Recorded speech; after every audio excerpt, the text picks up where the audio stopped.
their expertise with you.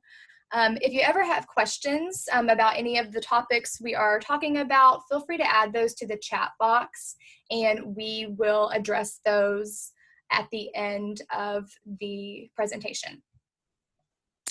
So we know that this is a stressful and uncertain time for students and soon-to-be grads and recent grads. And while you may not be able to control the situation that we're in with internships and summer jobs being canceled or study abroad experiences or whatever summer plans that you may have had that are no longer happening anymore due to the circumstances, we know that you can't control that, but there are some things that you can do still during this summer to prepare for your career. And so we're going to talk about those today. I'm going to share who we have speaking today. We've got 4 presenters with us. Kertisha Riley is a STEM and pre-health career consultant in the Center for Career Development, and Mary Beth Woodward, who also works in the Center for Career Development as the Assistant Director of Internship Development. We also have Jenny Culbertson, who works in the OIT Office of Information Technology as a GTA. And then we have Nielsen Leiser, who is our employer partner of the day, a manager of talent acquisition at Blue Green Vacations. And I'm going to go through the 3 areas that we are going to focus on today. First, we're going to have Kertisha and Mary Beth discuss opportunities like remote projects, virtual internships, micro internships, skills-based volunteering, and shadowing opportunities. And then Jenny will talk about utilizing LinkedIn Learning to develop skills pertaining to your career of choice, and then also how to really enhance your LinkedIn profile. And then Nielsen will take it from there and utilizing LinkedIn to really build your network and strategies for building your network. And I will go ahead and give it over to Mary Beth. Sure. So internships are not being canceled across the board. Many employers have transitioned their internship programs to remote or virtual opportunities. So you can still secure an internship for the summer, even now. So some of the different ways that you can locate and find these internships, whether they be virtual or even some employers may still be planning for in-person internships. So some of the ways to find those are through Handshake. As you probably all know, Handshake is our job and internship platform for UT students. And that's kind of the #1 first place that I would go to look for internships. We do have typically 100 opportunities being added each day. They're not all internships, but a variety of opportunities are still being posted with us. Career Shift and Way Up, if you are also good resources to look for internships and remote internship opportunities.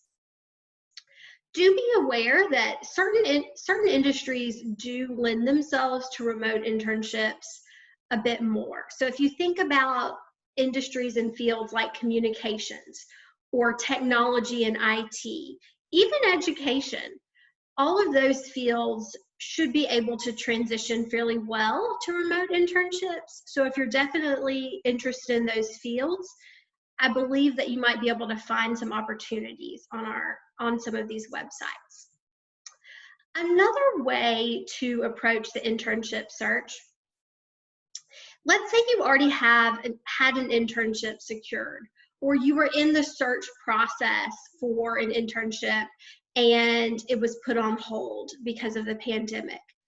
Approach the employer and ask them if that internship could be converted into a remote or virtual internship or project. At the end of the presentation, there will be a link with resources about how to make the most of your summer and how to craft your summer. And on those web pages, there's some sample language that you can use to approach an employer, to ask them, is it possible that I could still work for you, do some of this internship work just from home remotely? One thing that I just would warn you about are paid placement programs where you pay to do an internship. You just want to be really cautious about those. Think about if they are worth that expense to you, because many times you're not getting paid as the intern in those kinds of programs. Some good options, if you are looking into that, are through the Programs Abroad office. Many of their traditional summer internships abroad are now international remote internships, so working remotely for an international corporation.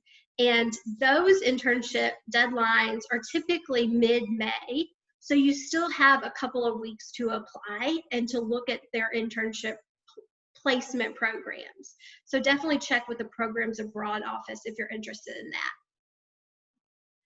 In addition to remote internships, something called a micro internship or a project is another opportunity that you might engage in. So Parker Dewey is a platform that we have linked on the main page of our website, career.utk.edu, on the side on featured resources. And what Parker Dewey does is they work with employers who post these projects. Typically, they range from 10 to 40 hours worth of work.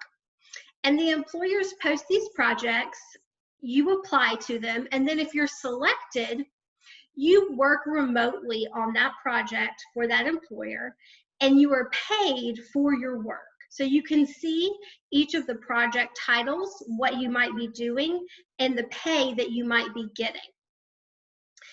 Typically, you want to apply to multiple projects and log on as much as possible because these remote internships or micro internships change very frequently.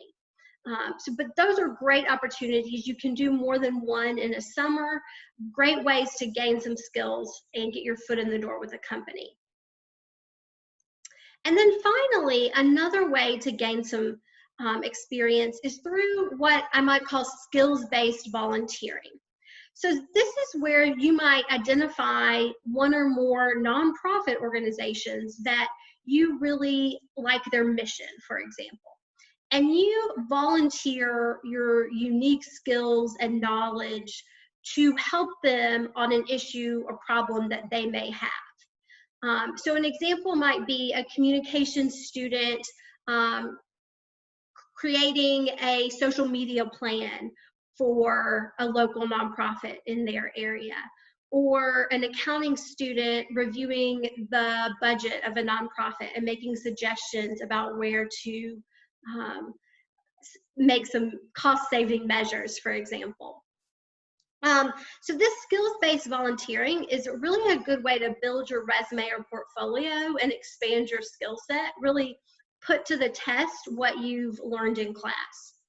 Catchafire.org is a platform that nonprofits use to post projects that they need help with. And you can go online, look at those projects, see if they would fit your skill set if you're interested, and apply to help a nonprofit. So the picture on the screen is a nonprofit that works with youth, and they need someone to work on an event press kit for them. And you can see it might take 1 to 3 weeks. So you would be volunteering your time, but this is a great way to enhance your skills, test them out. You can also reach out to local nonprofits via the United Way or other nonprofit resource groups to kind of figure out who do you want to talk to, which nonprofits are the ones that you might really align with their mission and hope to do good work for. All right. So if you're early in your career path or even your exploration, maybe you're taking classes this summer and you don't have a whole lot of time to commit to a remote internship or any of these micro internships or a project or what have you, shadowing is a great way for you to still make some progress along your path without having to commit too much time to it. So one way that you can do some virtual shadowing is using resources like Candid Career, and that's just a screen grab of it. It's a resource that you can access from our main webpage, career.utk.edu. And so I love Candid Career because you can explore across industries, across positions. It gives you training information. You get these short videos that you hear from someone who's actually doing the work that you're interested in. So that's one of the great ways to start doing some job shadowing. You also can use that as a jumping board, but even other resources like LinkedIn, you'll hear about that a little bit later. But LinkedIn is a great way to connect to professionals in the field, and you can do informational interviews. Think of these as reverse interviews. It's a chance for you to ask someone what life is like in their position or kind of what they're doing. And this is great for the time that we're in right now because you can do a lot of those over the phone or via Zoom. It is a little less hands-on, but it's still a great way for you to do some of that exploration. Mary Beth talked about quite a few ways that you can start to develop some skills, and she mentioned volunteering. Use that as your jumping off point. Don't feel like you have to start from scratch about what you're interested in. Begin with the places that you're passionate about, the issues that you're passionate about, and search for opportunities to shadow that way. Now, this is specifically for my pre-health students. It may seem like you have no way to get experience right now, and that's not too true. There's some truth to that. There are definitely a lot of ways that you want to stay safe, but I would recommend contacting your local hospital or clinics to check with the volunteer offices. A lot of them are coming up with safe ways that you can still engage with the medical and healthcare industry. So still check with them, even consider some community agencies that might be doing testing or things related to donation or giveaways for those who are impacted by COVID-19. So even as a pre-health student, you still have a chance to get some experience. Now, as a whole, as we consider what skills we're looking for, what skills you're trying to develop as you pursue remote internships or shadowing or even skills-based volunteering, we think about those skills as competencies. So these are different ways that you can really talk about the experience that you've had and connect it to what employers deem as important skills or competencies that they look for in candidates. And so the body that we use to get that information from is called NACE, and there's 8 different competencies that exist. But I think for the summer and how, as we consider the way that you can make the most of your summer, some areas that would be a little bit easier to tap into right now, or skills that'll be a little bit easier to develop, would be your oral and written communication skills, teamwork and collaboration. If you think about ways that you can partner with your classmates or people back home in your neighborhood or in your city to come up with ways that help you develop some skills or develop experience. And even, of course, digital technology. So you're in Zoom right now, you're probably having to use a lot of technology for your courses. These are all great ways that you're developing those career competencies. So you want to also consider what are good ways for you to develop more than one at a time. So you're not picking out experiences for each of these areas, but really how can I bring it together to have a well-rounded summer and well-rounded opportunities to learn and grow. And so a good way to develop some skills we'll hear about next via LinkedIn Learning. And Leslie, if you go ahead and switch to, yeah, thank you. Okay, thank you. I'm going to go ahead and share my screen. All right. Whoops. Sorry, I lost you guys. Okay, can you see my screen? Not yet, no. Really? Okay, sorry about that. Let me do it again.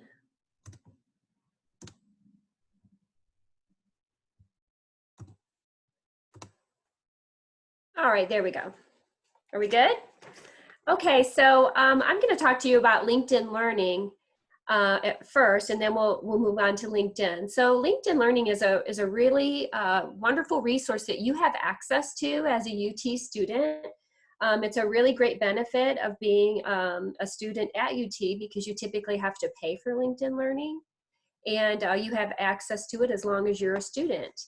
It's an amazing resource with over 14,000, and that number may have gone up since they started it, but you have access to over 14,000 online learning courses or online courses. So it's a great way to show that you've gone above and beyond and taken the initiative to look for additional coursework or to take additional training. And you can easily access LinkedIn Learning, and I'll show you in a moment how to connect it with your LinkedIn profile. So one of the nice things about the LinkedIn Learning, of course, is that you have access to so many different topics. You could use your summer to really take some courses on interview skills, communication skills. You could even learn an industry-specific software that you know is important in the career or industry you're trying to enter into. So once you take those courses, one nice thing is it will show up on your LinkedIn profile when you do sync those together. And what it can do is it shows employers that you have taken that initiative and to go and learn more about a topic than you're getting from your traditional coursework.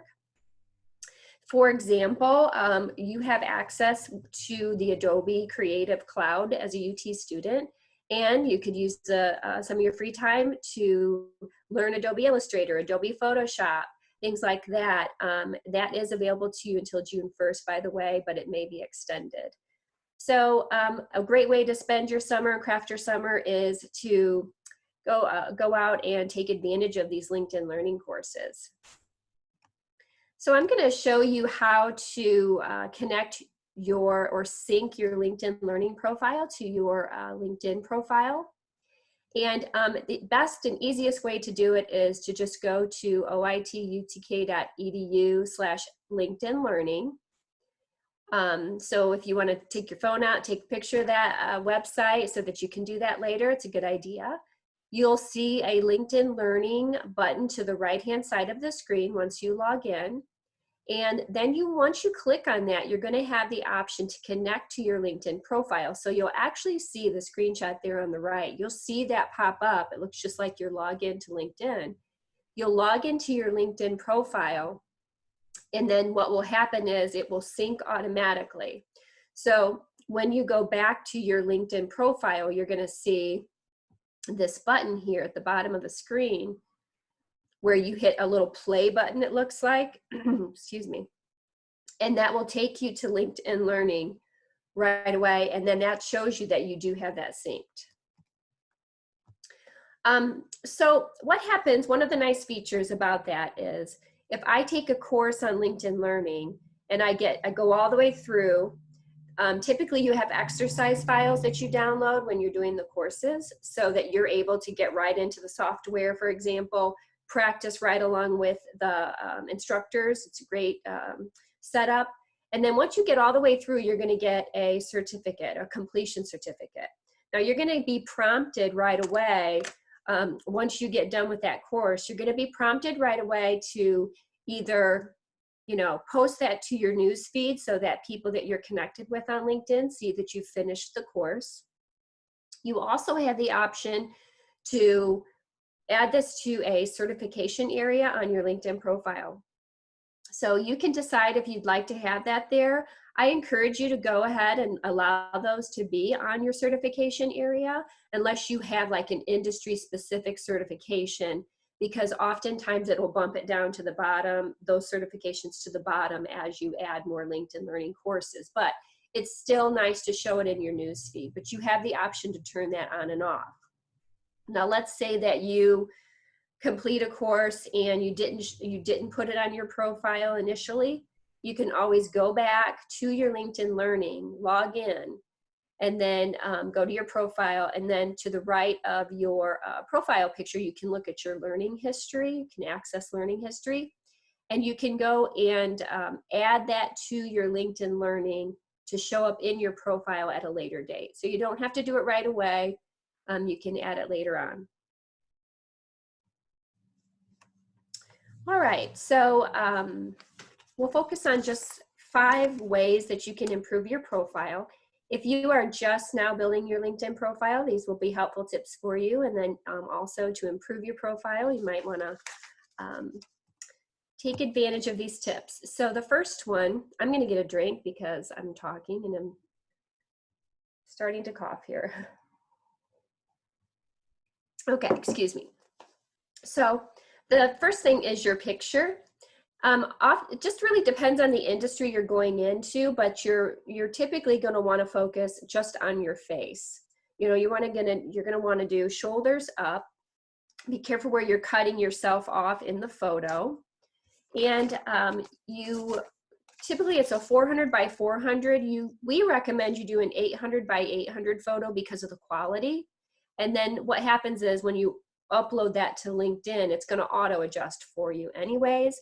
You can crop it, you can add a filter, you can zoom in, as you can see from this example. And also, I'm not sure if you're aware or not, but when we do offer career fairs at UT in the fall and in the spring, for example, we had Careerchella this past fall of 2019, you can get a professional headshot taken. The OIT office does offer those professional headshots. They turn out they're just very, very clean and professional. So I encourage you to take advantage of those headshots. I'm going to hop over to LinkedIn when I'm done with my slides to show you some of these items I'm going to go over in these slides. So this one, the second tip is for you to customize your LinkedIn URL so that when you add this to your resume, your cover letter, and you have your email at the top and your website or whatever it might be, you can even have a customized LinkedIn profile. So that's very simple to do, and I'll show you that in a moment. So we recommend you do that. Another thing is your headline in your LinkedIn profile. So a well-scripted headline will catch the attention of recruiters or employers because recruiters tend to scan that headline very quickly just to see if they're seeing some of those key phrases that they're looking for, industry-specific skills, software that they're looking for. You're going to want to include things like that you are looking for an entry-level position, or if you are looking for a specific position. And this is just an example here, supply chain management major with an interest in nonprofit organizations. Try to find a way to really summarize what you want to do and what your degree is about, and also include any specific software that is just really important to that particular career. I'll show you how to change your headline also. Your summary is just a really brief summary about yourself. Sometimes it takes a while to write it, even though you think, oh, this is really short. It's hard to condense everything down. So it does take a little bit of practice, and sometimes it's nice to have someone else read it. And I often go back and tweak mine. So, it's not set in stone. You can go back and do updates, but you want to include relevant experience about yourself. And again, use that industry specific jargon or keywords and phrases. But I say practice, write it out. Try to really focus on some of your key experiences and your education. You also have two important sections of your LinkedIn profile. One is your experience section. The other is your education section. So for your experience section, you can typically pull information that's already on your resume and copy and paste it into the experience section. But you want to focus on those main achievements. LinkedIn does not like bullets, so for some reason when they programmed it, it doesn't allow you to create bullet lists. You can create a bullet list in Word or PowerPoint, copy and paste it into your experience, because we tend to like to bullet those main achievements and main skills. So you can do that, but you want to highlight your accomplishments that you've had at your workplace and your contributions. As students, you tend to downplay what you do. You don't use the right adjectives, you don't describe it the right way. You have done great things for places you've worked for. You just haven't learned how to verbalize it or state it the proper way. So really try to hone in on some of those experiences that you have accomplished. You can, so if we look at the education section, so we'll hop over to there. So in the education section, You can list your high school education. If it was, for example, a vocational school where you got industry, where you learned a specific skill. Excuse me again, I'm sorry. So if you learned a specific skill at a vocational school, or maybe it was a charter school, there are charter schools out there for, that focus on music or technology. You do want to include those in your LinkedIn profile because those were specific skill sets that you learned. So you would want to include those. Other than that, you really don't have to include high school. When you do go to the education section, you can search for don't search for the University of Tennessee. There are some LinkedIn profiles out there that are not legitimate University of Tennessee profiles. So when you search for it, search by University of Tennessee, and then look for that Power T and make sure it's the one that's the proper affiliation. Also in your education section, include any certifications or honors that you have achieved during your college or secondary education. Make sure that you also, at the bottom of, and I'll show you this in a moment, but at the bottom of the screen, you have the option of sharing your changes and updates with your network. You don't typically want to turn that on because, I apologize. You don't typically want to turn that on because your network is going to see every change that you make to your profile, and I'll show you that in a moment. You can have several experience, you just hit save and add a new one. Same thing with your education. You just hit save and add a new one. Okay, so if you want any additional assistance with your LinkedIn profile, the Office of OIT will help you out. Here are a couple of resources that you can take a photo of or just document for help later on.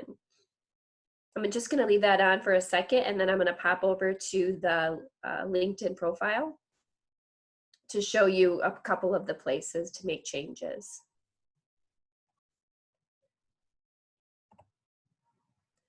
Okay, so this is our Jane student profile. And the first thing that I'm going to show you is how to change your picture. That's very simple. That's right here. Just click on the photo. The second thing is your headline. We went over the importance of that. That can be done by selecting this edit tool here. And you can also change your photo from here. And this is where you enter your information. You can add your current position. You can add where you're going to college. And if you have a website or something like that, you can add that here as well. Just make sure that you're always hitting save afterwards. And as far as the summary and the education and the experience section, if you hit this, pretty much everything is in this profile section here.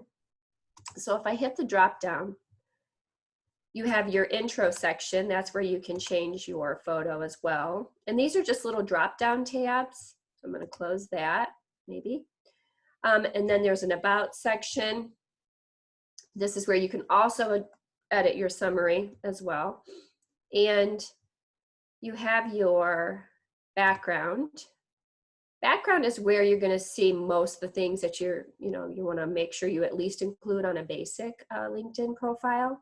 And so you have work experience. You just select the little add tool. And you can typically find your employer's LinkedIn page. You'll want to try to do that if it is possible.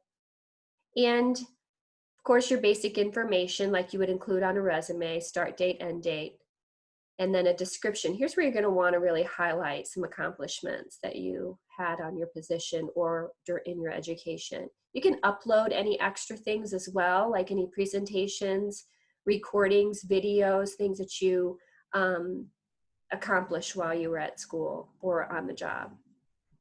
So also you can opt to, and this is where you want to be careful with, you might want to turn this off. Right now it's on for Jane Student, but this is where you would want to turn it off because you don't want to have consistent alerts every single time you go tweak your profile. So I'm going to discard that. And let me show you how to change that URL, that custom URL. And then I will turn things over to Nelson. So at the very top of your LinkedIn profile page, you're going to see right here, edit public profile and URL. So it's just going to take you to where you can make some changes to your settings. You click your edit tool, and right here is where you would want to put in your name. If your name's not available, you can always include a middle initial, your first two initials, but I would encourage you to change that. All right. So I'm going to go back to our presentation. I'm going to turn things over to Nelson. Thank you. Hey, thank you. Thank you, students, for joining us today. So we've had a lot of great ideas on, kind of a different approach to the summer and how you can take advantage of this very unique opportunity that you have this year. The first thing I would tell you is that hope is a strategy. You're not going to find this on the slides, but you do need to be hopeful. You're going to be experiencing something that folks that got out of school or looked for internships last summer didn't face. And in all likelihood, next summer they won't face it. So you've got a unique opportunity to rise above a very challenging situation, and we want to help get you there. So what do I mean by, have a true connection mindset? Years ago, as I would teach different classes on networking, I would use the phrase networking, and what I was really saying in terms of building a network was to make a genuine connection with somebody. It wasn't until a few years ago that I realized that networking was a dirty word for people, or it meant in some others' minds that we weren't really necessarily connecting and building relationship. So when I talk about building a network, I'm thinking more give to get, not just get and take. So reach out. I would tell you philosophically to just think that way as you interact on LinkedIn. Now, if you're built that way and you think that way, it's not going to be a big deal to send invitations to people. You shouldn't be afraid to. They're great ways to connect, some very logical places you can look. University of Tennessee is a very large institution with a vast and supportive alumni network. If you just started there, you could connect with more people than you're allowed to connect with, because the site will only allow you 30,000. Right now, that might sound like a lot, but if you hustle, you'll get there. So I would say alumni search would be great, right? You could look by specific companies to find their employees, find recruiters. Recruiters love to receive invitations, hiring managers, and even staff. So there's an endless amount of opportunity for you to send and make connections on the site. You should hustle all summer and do that. Another way to just message and learn and connect with folks is through groups. So, in terms of finding groups, of course, you could log into the site, and there are groups for every interest you could think about professionally. There are groups for different certifications or different educational achievement. There are company groups. There are groups for types of jobs that you could be in. Just about anything you could think of, there's likely a group for it. Or even groups like we have here in Knoxville, a group called Networking in Knoxville, just a local networking focused group with thousands of individuals. A couple reasons I want you to think about groups is, one, to learn and connect, but the other is to be able to message for free. So this certainly works on a college budget, right? You can message for free within a group. If you're not directly connected with me, but we're both in the same group on the site, you can message me that way, which is really cool. Ask for informational interviews. That is a great strategy.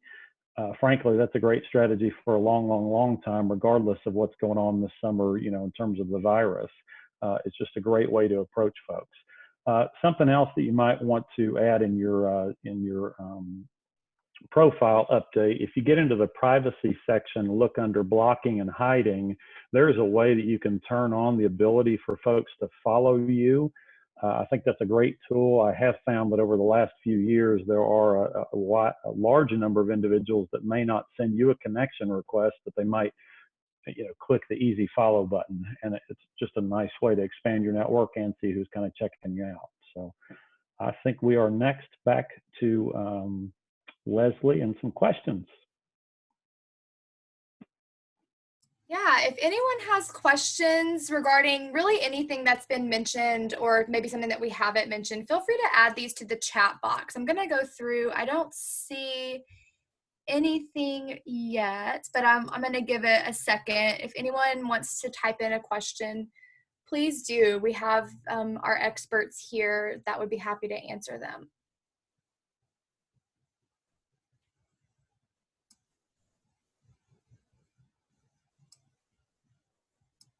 Yeah, Nilsson said there are no bad questions. There are no stupid questions for sure.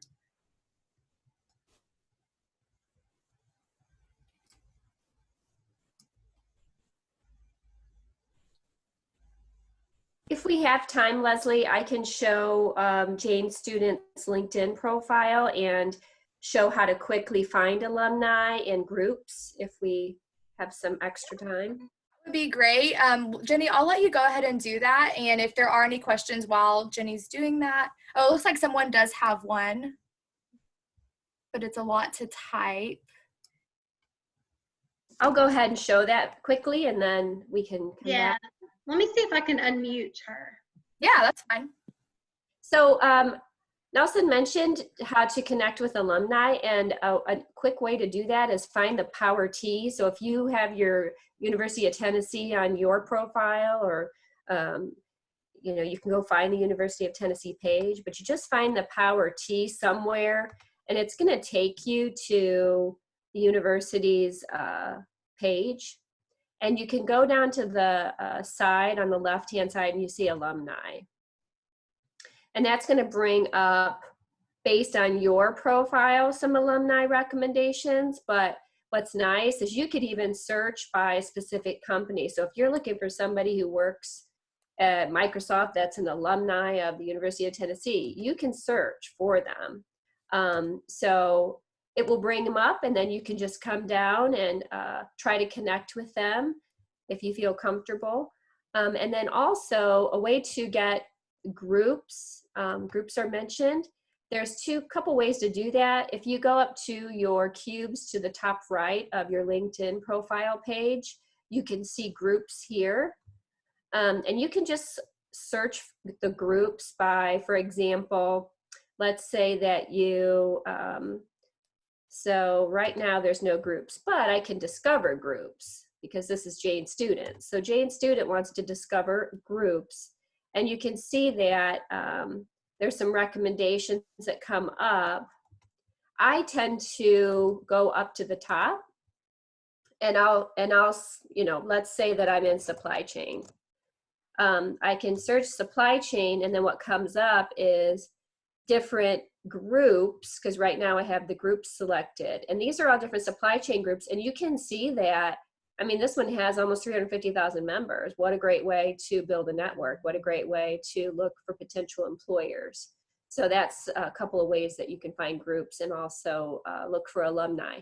And then lastly, I forgot to mention that, notice in the top right where that groups was located, and also you can see LinkedIn Learning there. But if you sync your profile, LinkedIn Learning will show up to the right of this. You'll see that play button that looks like you're getting ready to play a video. You'll see the icon in the corner there. Thank you for that. Oh, sorry, I'm going to go back. I stopped sharing, so I need to go back. No worries. I was going to address Jacob's question in the chat because it's pretty, I think it could apply to several people. So he's asking, he says an internship isn't enough to lock you into an industry, right? I had to go outside what I wanted to be doing full-time this summer. So I think from what I understand you saying, no.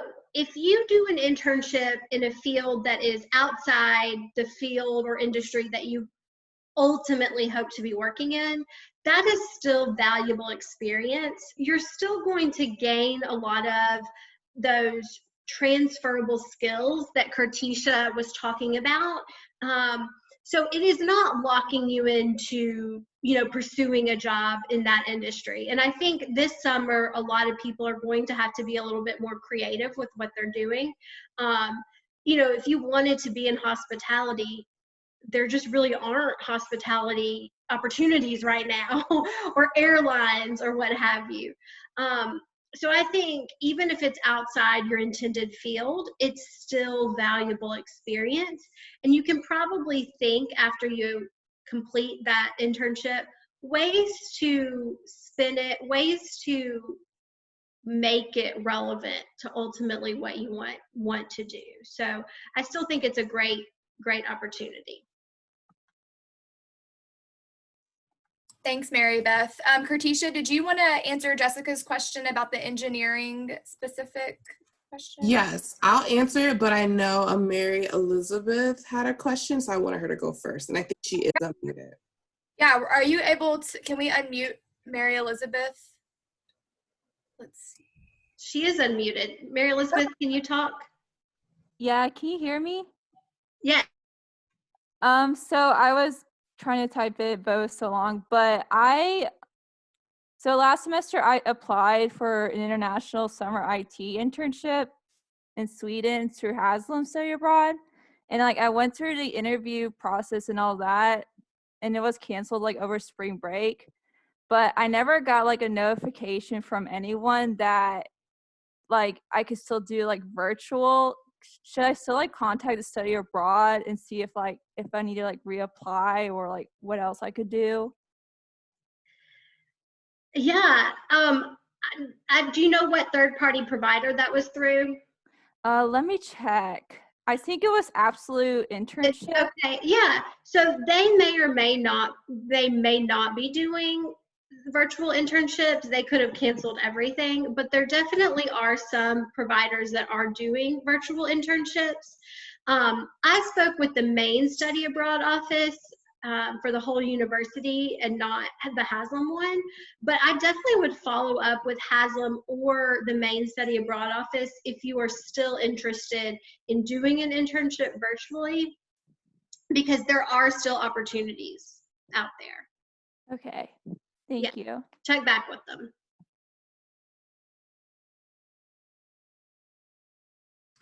And so, Jessica, you had a question about what are some things that you can do being a first-year engineering student to make you more marketable. Honestly, I think as a first year, because you're still early on in the engineering curriculum, probably the best thing you can do is get a little more exposure to some of the fundamentals. So I can't remember if we have it linked on our Making the Most of Your Summer page or not, but looking for different courses you can take online, especially chemistry, if you can do a brush up, or you can just get more familiar with things like physical chemistry, because that's going to be pretty difficult further down the line. I would work on that. I don't know if the Tickle College of Engineering has any summer, what word am I looking for, like boot camps or things that they're trying to do virtually, but definitely check with the college to see if they're doing anything for brushing up some of those skills over the summer. I would also maybe consider looking at some of the student organizations or even the national organizations associated with chemical engineering, because that could be a good way to just start building your network. And truthfully, across engineering, that's going to be the key, is like, who do you know? How are you getting plugged in on top of some of the technical skills that you'll develop throughout the academic years? So hopefully that's helpful.